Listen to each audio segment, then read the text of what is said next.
Up+Adam. Tractor systems are offline. We are Beyond FM. Beyond FM. The future of broadcasting is here. Up+Adam with Adam Montiel. It's community content from Concentrate. It's Up+Adam with Adam Montiel. Some say life is where it begins. Straight to the stars is where it ends. Yes, some say life is just where it begins. Straight to the stars is where it ends. Only to start again. Happy Tuesday. That feels like Monday. Thank you so much for being Up+Adam. I hope you had a wonderful President's Day. I was so excited to, air our conversation that we have today, yesterday, and then with the holiday, I was like, this is a great conversation. I want people to make sure that they listen to it and don't just breeze by it because of the holiday. So we waited until today. Look, a local company.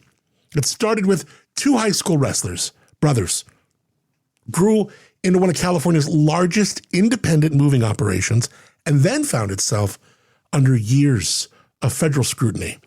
An investigation that began in 2017, a lawsuit filed in 2023, and now a settlement that could total up to millions of dollars with the U.S. Equal Employment Opportunity Commission.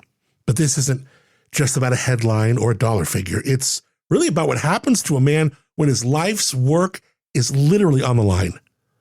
What it's like to sit across from federal officials in D.C., what this cost his family, and why, after all of it, Aaron Steed says he's never been more motivated, more on fire.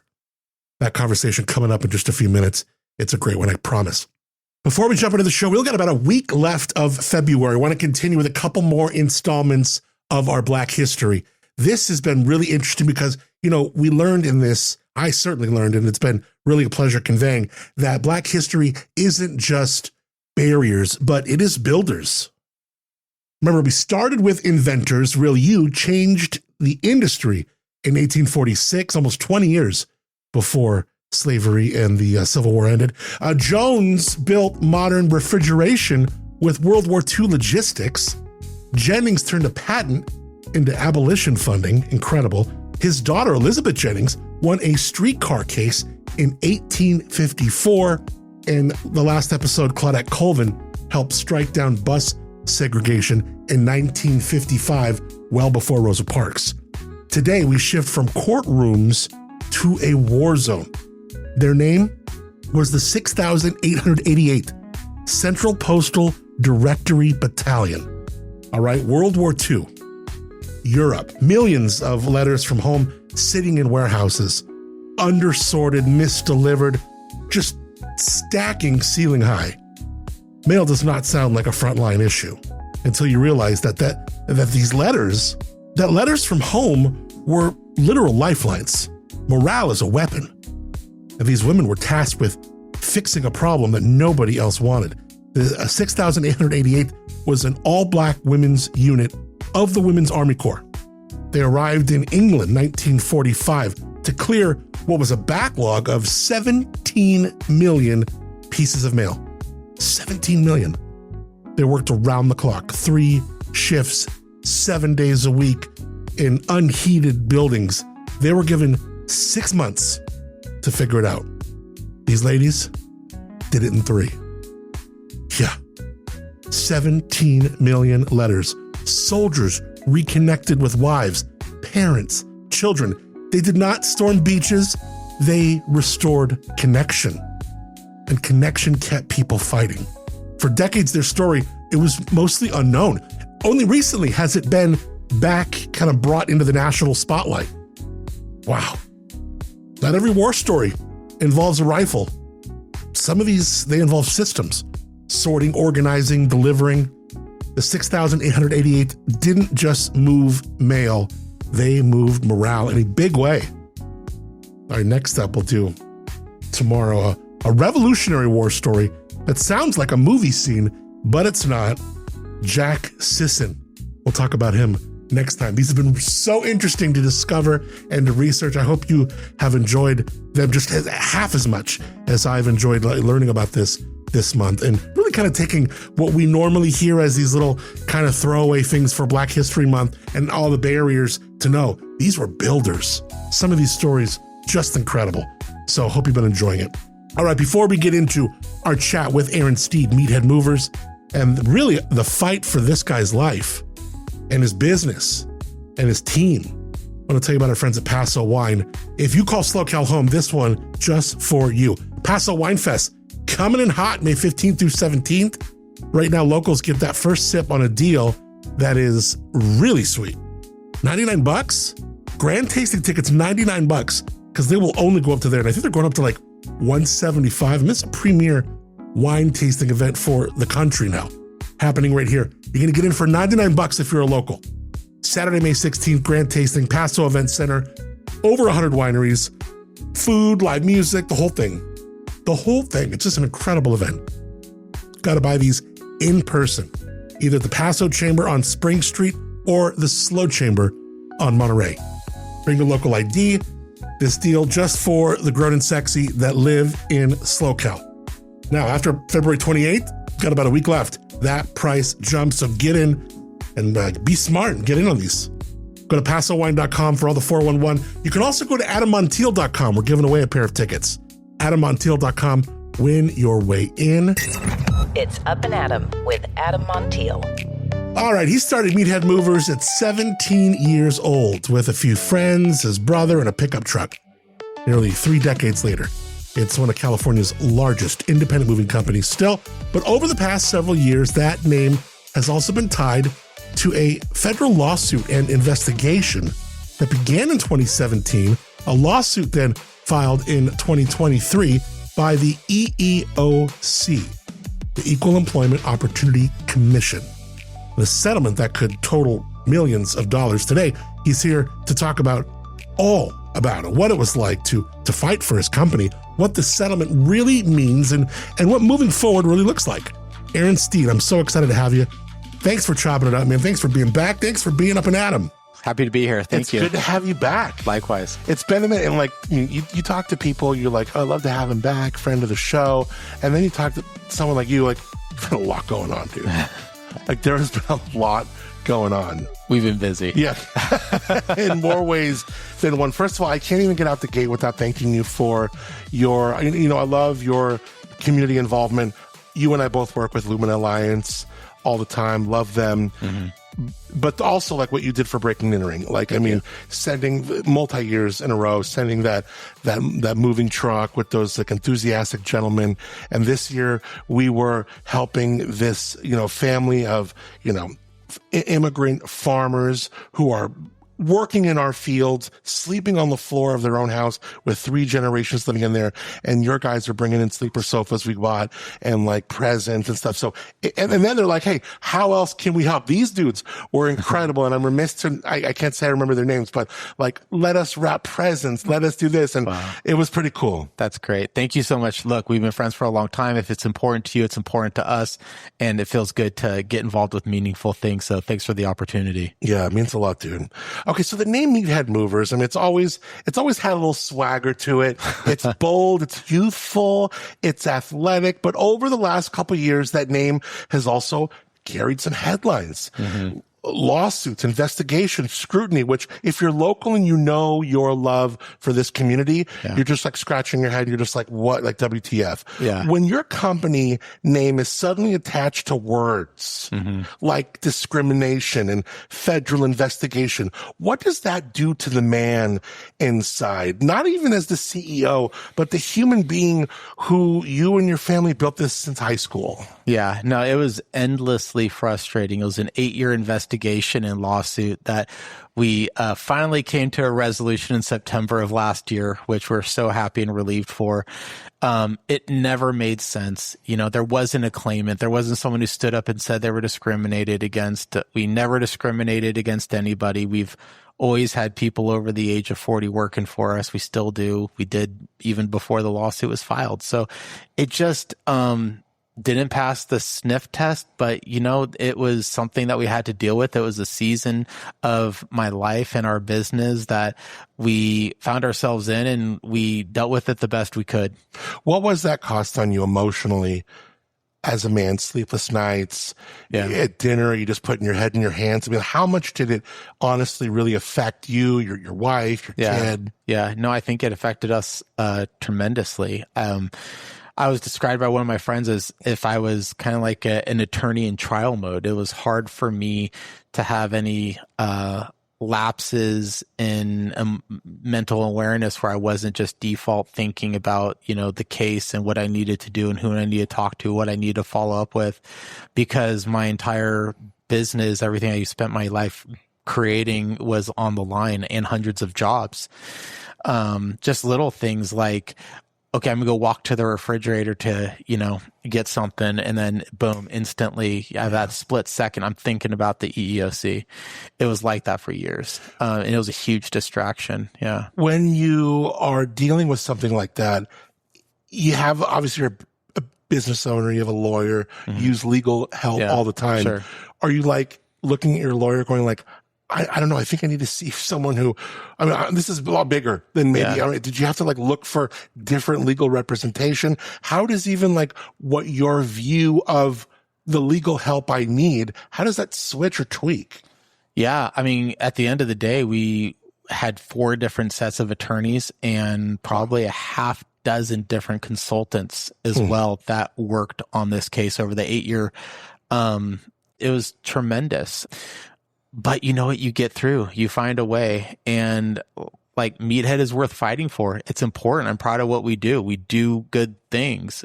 I'm proud to be associated with that company. I'm proud of what happens to my employees when they end up better, when they leave the company, and our clients, we do a good job for them. And I'm proud of the service, and we're a unique moving company, and this is a unique community. And, I just didn't feel right throwing them the keys, what they wanted, and it just wasn't going to happen. Yeah, that's incredible. You are a unique company. That's Thanks. Totally true. You've publicly said there was no evidence of discrimination. It is true. And yet there's a multi-million-dollar settlement, 7-year consent decree. How do you personally reconcile those two realities? Is this a legal decision? Is it a business decision? Or did something actually in you shift? No, look, this was a business decision. I had to move on, I could not continue to keep fighting them, month after month after month after month. My business needed my attention and needed my focus. And without going into all the details, we figured out a solution. We ended up establishing some trust with the person on the other side, and we were able to come to terms with something that we could live with, that made sense for us financially, and Meathead Movers can go on and not change operationally. We're happy to let anyone vet our practices, who we are, what we're all about. We are an above board company. We're going to continue to be an above board company. So, we're going through their processes, and we have a monitor, and that's fine. We're getting along, and we're in a new season in working with the EEOC. It's no longer contentious litigation. Now it is, moving on, and them vetting and confirming that, we don't discriminate, and we don't. Do you feel that deep breath that you have deserved for a long time? Yeah. And what I didn't realize is how much weight I was actually carrying. And 2, the slow thaw as well. I remember driving home from LA, which is where we settled on September 23rd of 25. And I'm just like, it feels kind of surreal, but it hasn't hit yet. And it really hit around the new year. It took about 3 months for it to finally, kind of unfold, and for me to in my subconscious to not just think about it, because it was the fight of my life. Now your kid's really young, but you have a wife, and you're going through this. And what were those moments like, looking in her eyes across, whether it's the island in the kitchen or the maybe over the court, from left to right side of the bed, when this is going on? It was, huge celebration. I think she was just as happy or happier than me when it ended up getting resolved. Because she sees how this affects you. Oh yeah, absolutely. And it was really difficult on her as well. It put our family at extreme substantial risk. What they were trying to collect from me is an amount that I couldn't afford to pay. So we had no choice but to fight, Yeah. And we fought as hard as we could. And it's awesome to have a partner that totally has your back, that believes in you, that believes in the company and what's behind it, because she knew that we did nothing wrong. And she knew that, and she knew that I couldn't just like give up on this business I spent my entire life creating, is along with so many other people, put so much effort into it. Like, it just didn't make any sense. So, she was down for the ride. We met while we invested. Yeah, totally. And we met when the investigation was happening, and we were married when the lawsuit got filed. And, we've had many conversations, and, there's nothing like seeing how, that, and just like seeing how people respond to adversity. Yes. Great point. It really is. And I think it made us closer, in a lot of ways, a lawsuit filed within one administration, settled within another. Yeah. But as you read the headlines, it doesn't look like, it's hard to kind of read through the lines. So how did those two affect you or at all? And where do you sit with that in your heart? Yeah. So, I'm not a political person. I don't want to be a political person, but it got filed in 2023. It got resolved in 2025. And, with some help, we were able to get a meeting with the heads of the EEOC. Me and my team flew to Washington, D.C. We met with the agency director, presidential appointee, and I had the opportunity to speak from my heart and kind of level the playing field. And that's when we agreed to go into settlement negotiations. What is that moment like? You're at the hotel, you're waking up at 7 a.m. and maybe you hit the gym at the hotel. And you're that's what happened. Dude, I'm coffee. How do I amp up? Oh yeah. How do I just give my heart, give myself? Yeah. And I hope I do good. I mean, the nerves rattling you. What was this like? Yeah. Do you remember that scene from Val Kilmer in Heat where there's so much adrenaline and he's breathing like right before he's about to do that giant shootout in the middle of the street right after the robbery? Do you remember what I'm talking about? Yeah. So my heart was beating that big, because I've seen her, on CNN and the newspaper. She was getting like, this is Andrea Lucas, the head of the EEOC, is meeting with me and the general counsel, and then couple other people that work directly with the. Was it intimidating? Were they nice? Was it like, what was it like?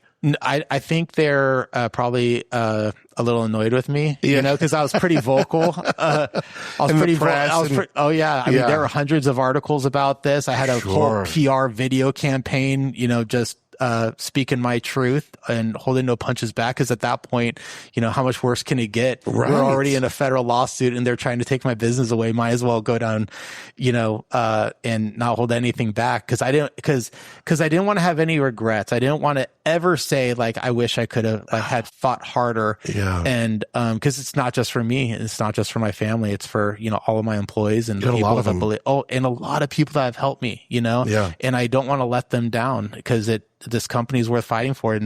But to answer your question, my heart was beating through my chest. I had to audibly take some deep breaths and control my breathing. And, it was emotional. I got, teary-eyed. They could tell I was, being authentic, and I was really glad that I didn't get angry, cause I think I have had enough time to like kind of process it. And I knew anger wasn't going to help either, but I tried to appeal to the human logical side to them. But, at the end of the day, they have a job and they took a position, and they were also carrying forth an agenda and a path that was laid out by other people at different times. Cause this is, it's been going on for so long, but I can tell that they wanted a resolve. I could tell they didn't want to kill my company. I could tell that this group wanted me to move on, but they wanted to do it in a way that Everyone wins. Yeah, to whatever that means. But yes, right, exactly. Exactly. No, I hear yeah, you. yeah. You built this company around student athletes, and that became the heartbeat of the brand. Strong, young, fast. I mean, even when you're volunteering for my Breaking the Ring family, these young men are running in and off the ramp, and it worked. It scaled. It really became your identity.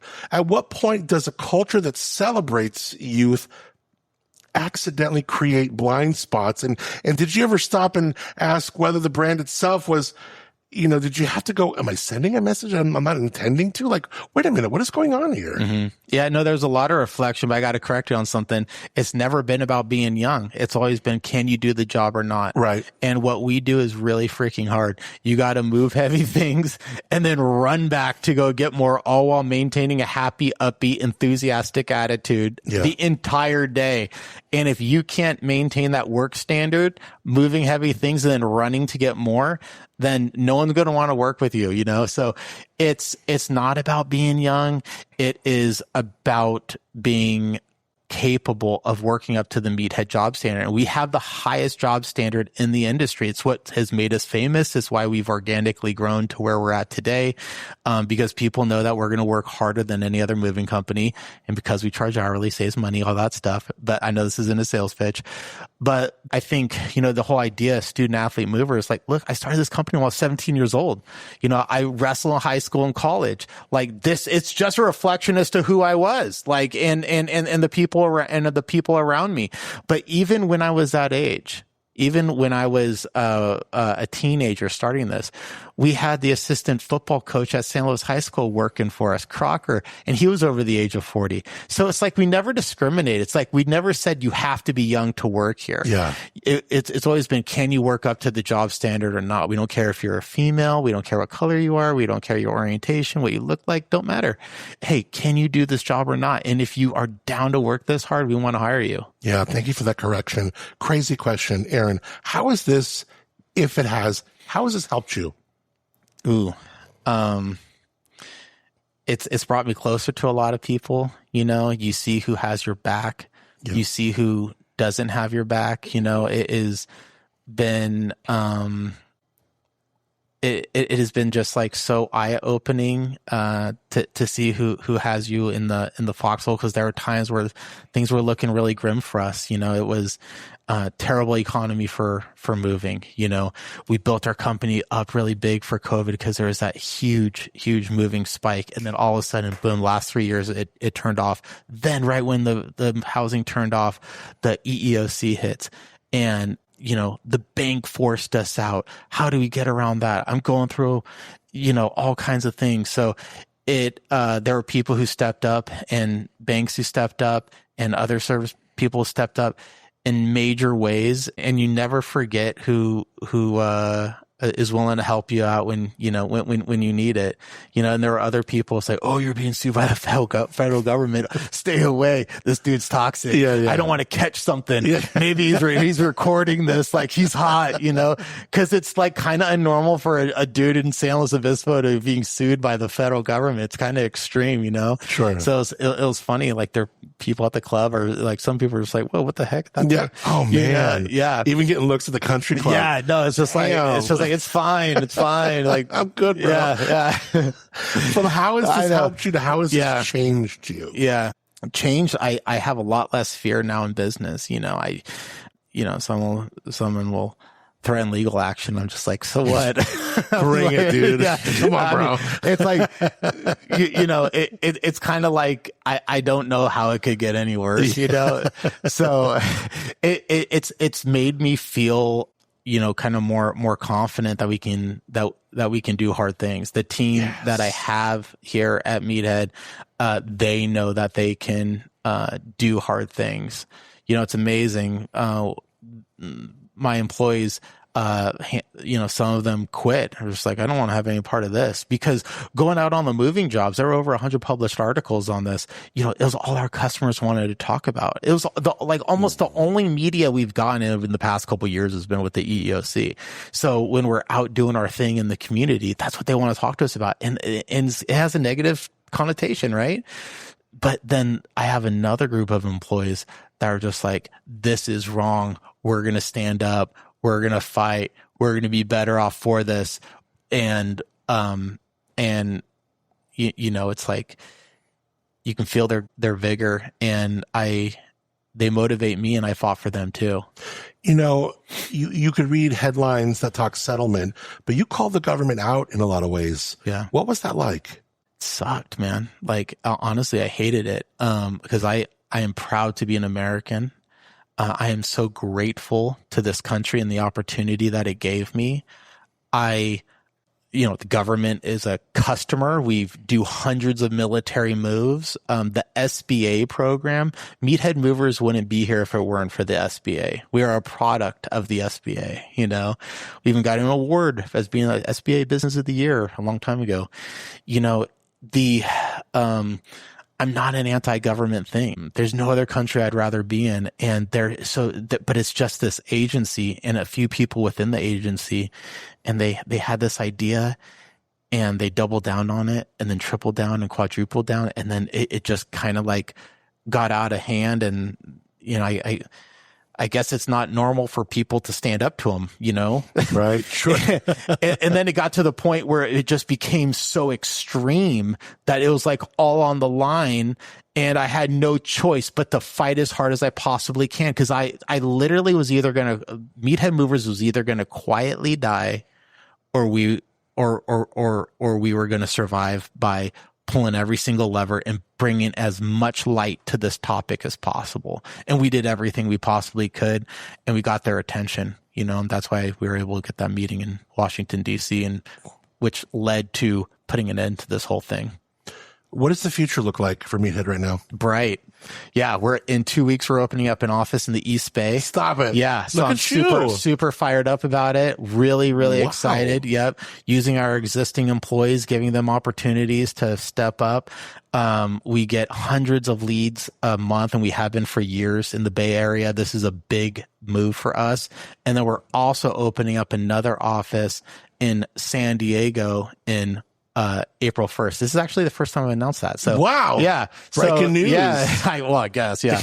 But it's, but yeah, we're really excited. We have to, scale, utilize our infrastructure, and, make big moves in order to deal with, all the costs that we've incurred over the past couple years, and being able to put the EEOC behind me, and now just focus on moving forward and growing the business has just been like a shot of adrenaline. This is our 29th year, and I've never been more motivated than I am today. So that's awesome. Yeah. You and I both talked off the air about like the way that martial arts have helped our lives. Yeah. And martial arts has been an integral part of your life in the last several years. Yeah. As this has been going on, from discipline to mental to body. Where does this find healing for you? Yeah. Oh my God. Huge shout out to Paragon, Jiu-Jitsu, and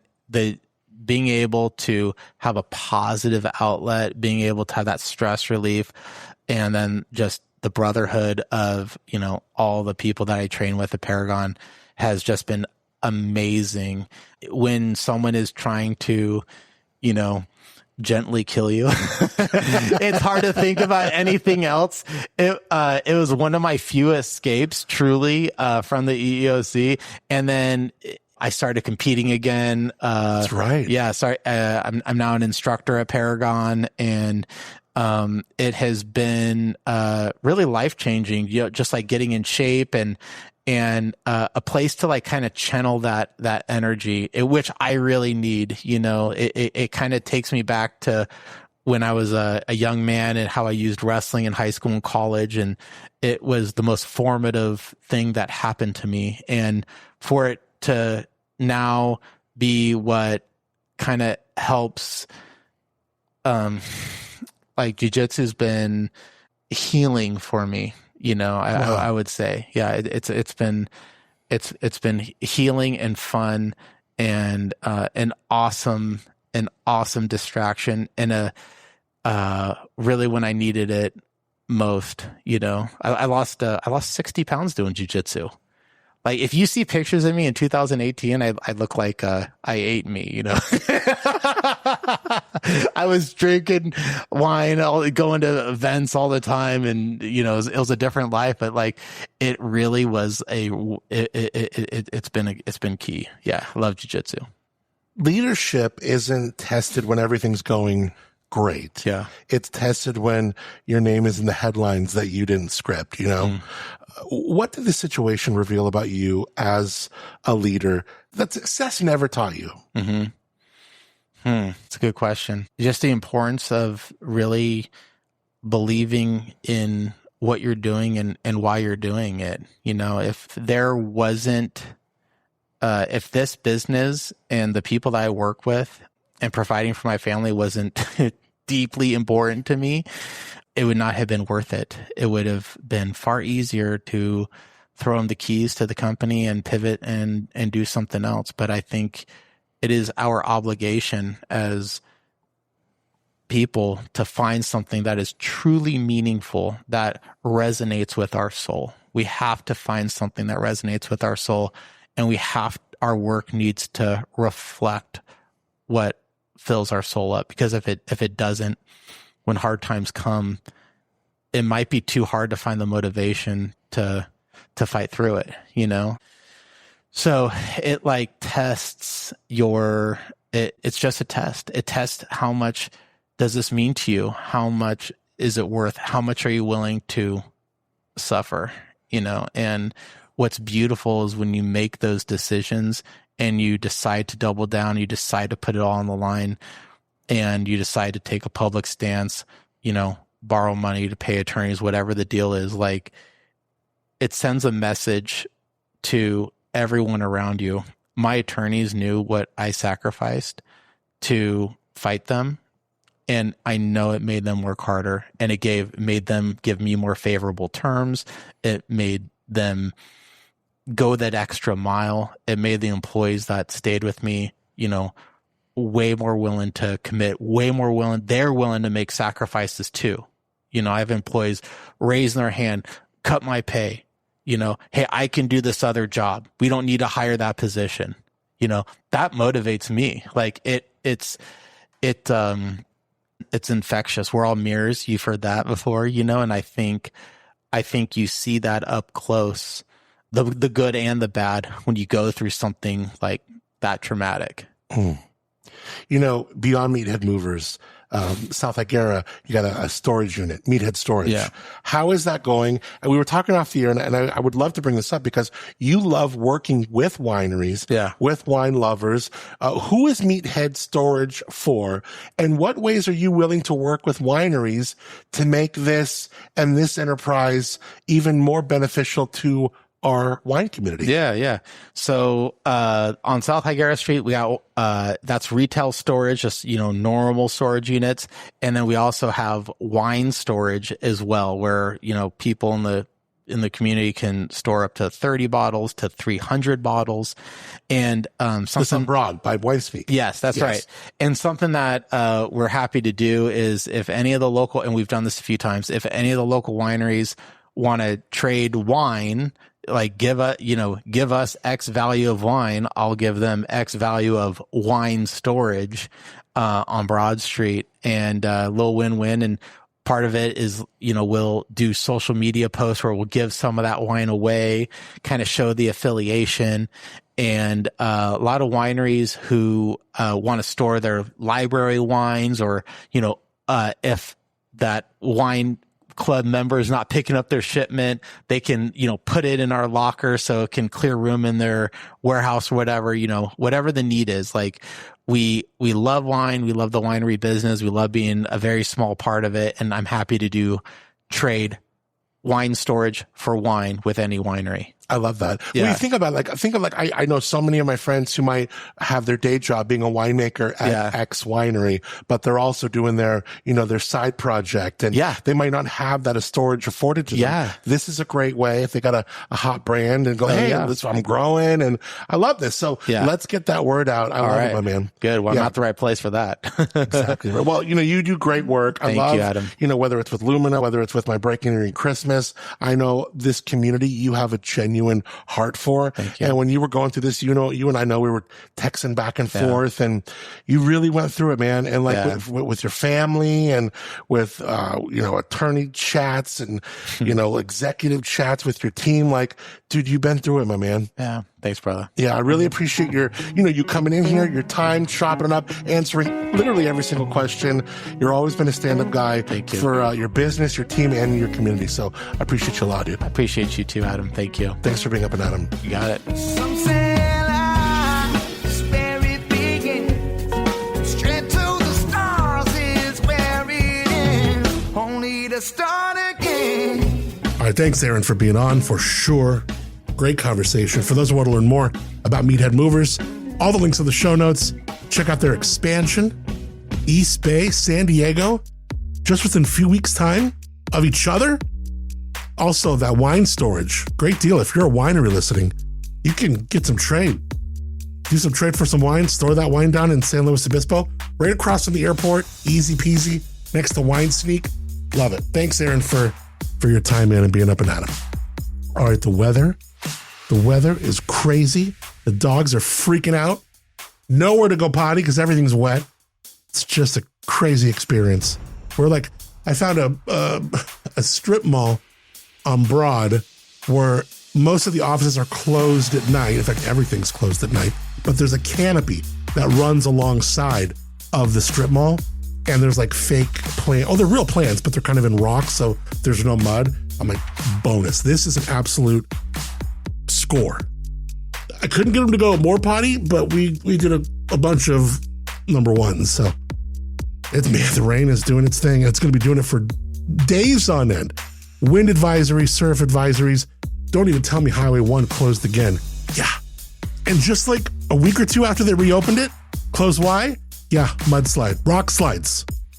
Now it didn't look too brutal, but it's definitely covering a lot of the roads, so they had to close it. So we'll see how quickly they can open that up. But when it's going to rain like the way it is for about the rest of the week, at least until through Thursday that I'm seeing. So it's quite a week indeed. So make sure you stay protected, stay dry, look for them double rainbows. They're out there. Thunderstorms even through Thursday. All right. I'm looking forward to tomorrow's show. We're going to have on actor Noah Fernley. Now, this guy, he's in the new show Love Story, the FX. They're doing the whole thing on John F. Kennedy Jr., Carolyn Bessette. He is playing Michael Bergen. And Michael Bergen had a really interesting role in that whole JFK, Carolyn Bessette love story because he came out after they had passed away in the plane crash and was like, oh yeah, I was dating her even while she was dating him. So it's like a lot of people are like, oh, damn, And he's found his way in the show, and actor Noah Fernley, whose life really has modeled a lot like Michael Bergen with the modeling and the acting. But anyways, Noah's an interesting dude because he has come up and become really popular. He's known all over now for his acting, but he started in these like drama box, vertical dramas that have become really big. I was reading more about this. It's like the fastest growing part of the entertainment industry. These little bite-sized, digestible dramas that are for your phone.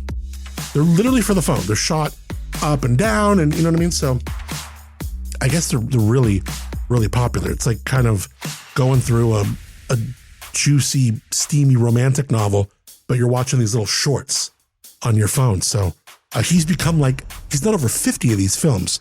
And the way they shoot them, it's pretty wild. Like they shoot him in like 2-3 weeks, 7 days a week, 14-hour days. It's wild because they pack everything in and get these movies done, but they're pulling in views of like feature films in a way too. So it's really interesting, this whole idea of these drama box movies, these vertical dramas that have become big. Anyway, this Love Story on FX, it is not one of those. This is a real huge show on FX.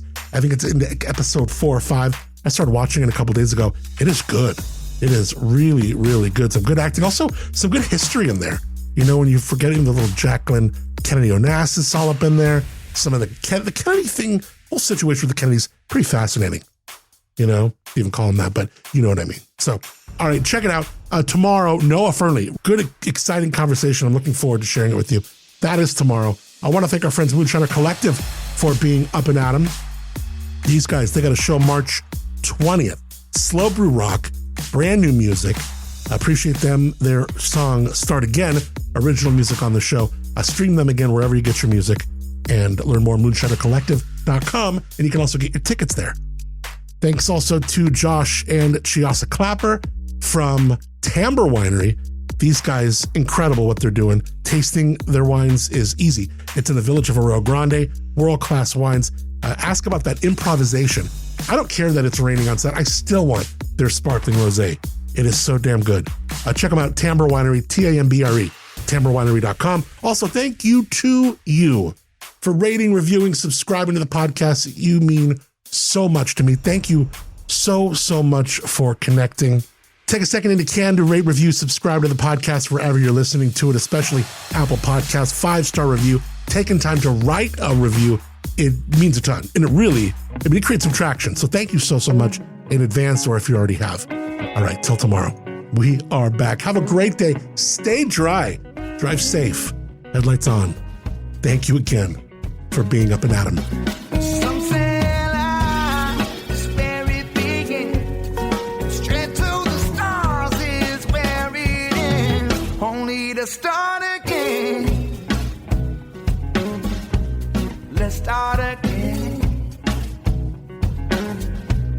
We'll start again.